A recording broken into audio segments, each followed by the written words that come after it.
What is up, everyone? StonePost34 bringing you Modern Warfare 3. Actually played last night with FD and her crew, and we had a blast, so here's one of the games from that. Anyway, let's get into, I want to talk to you today about Xbox One and PS4, the side-by-side comparison from pricing to memory to just general specs. So let's start with pricing. Xbox One is going to be offered for 500 American dollars. PS4, 400 American dollars. Let's break it down a little bit more. Xbox One comes with the Kinect. The PS4 does not come with the camera, basically. They call it the PlayStation camera. So you'd have to add that on, that addition there. So I'd say they're pretty comparable in pricing. So I call it even there. No advantage either system. Next, let's talk about the processor. Now, they're both using the AMD, or a chip from AMD. They both cores are estimated to clock at 1.6 gigahertz. However, the chip for the PS4 has 1152 cores compared to Xbox, which has 768. Now, that's about 50% more. So we'll see. I'd give PS4 I'll give them the advantage on that. So processing speed, PS4. So 1 for PS4, 0 for Xbox. Let's talk about RAM. Both systems are going to have 6 gigabytes of RAM. The PS4 is marginally faster. However, the Xbox One will have an embedded 32 megabytes of ESRAM in the memory. So it's more of like, so the developer can use it as a cache to store additional items in that memory. So I call that even. I don't give either an advantage. Let's talk about optical drive. Both of them have a Blu-ray DVD drive. Even. Connectivity. Now, both of them have Wi-Fi, Ethernet, optical out, USB 3.0, but the PS4 has Bluetooth 2.1, which the Xbox does not. I don't know if that's that important.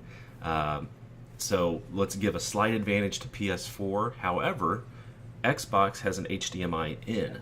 PS4 does not. So I call it even there. So right now we're still PS4 1, Xbox 0. Now let's go to controllers.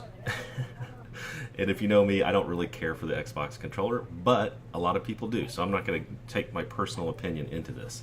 The only upgrade for the Xbox is they're going to have impulse triggers for better feedback. I'm sure you're going to get a better click on the triggers. The PS4 will have the trackpad in the middle, so you'll be able to move around like a mouse on your screen with that trackpad. I'm going to give PS4 a slight advantage in that, just because there's a different interface. Xbox is sticking with the same interface. I speculated a year ago that there would be some different interfaces on their controller. I don't see that happening. So, advantage Xbox, or I'm sorry, PS4. So 2 PS4, Xbox, none. Now, let's get into some of the peripherals. And I have done this. You know, we talked about the smart glass. Xbox is going to have that. PS4 does not at this point. And so you'll be able to set up your smart pad, whatever you have, an iPad or an Android or whatever it is, set it up to you when you're gaming. Say you're playing Modern Warfare 3 or any other game, you maybe be able to pull up map locations, leaderboards, in-game stuff. So definitely advantage Xbox. So we're 2-1 PS4. Now, this is the biggest one. This is the one I've already talked about.